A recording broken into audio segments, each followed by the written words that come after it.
TV Telugu. దక్షిణాది సినీ రంగంలో political heat పెరుగుతోంది.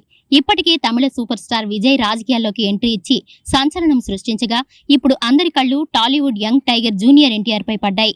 విజయ్ బాటలోనే తారక్ కూడా పయనించబోతున్నారా అనే సందేహం పొలిటికల్ సర్కిల్స్ లో పెద్ద చర్చగా దారి తీయబోతుంది.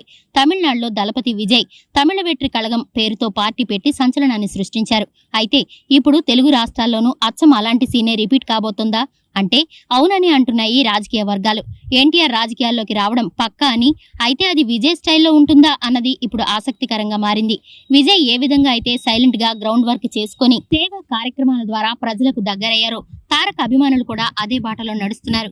ఇప్పటికే పలు సేవా కార్యక్రమాలతో జనాల్లోకి వెళ్తున్న అభిమాన సంఘాలు తారక్ పొలిటికల్ ఎంట్రీకి పునాదులు వేస్తున్నట్లు కనిపిస్తోంది. అయితే తారక్ ఎప్పుడు వస్తారు, కొత్త పార్టీ పెడతారా లేక ఉన్న పార్టీని లీడ్ చేస్తారా అన్నది ప్రస్తుతానికి సస్పెన్సే. కానీ విజయ్ పొలిటికల్ సక్సెస్ ని బట్టి ఎన్టీఆర్ తన తదుపరి అడుగులు వేసే అవకాశం ఉందని విశ్లేషకులు భావిస్తున్నారు. ఏది ఏమైనా జూనియర్ ఎన్టీఆర్ పొలిటికల్ ఎంట్రీ ఇస్తే మాత్రం తెలుగు రాజకీయాల్లో పెనుమార్పులు ఖాయమని చెప్పక తప్పదు.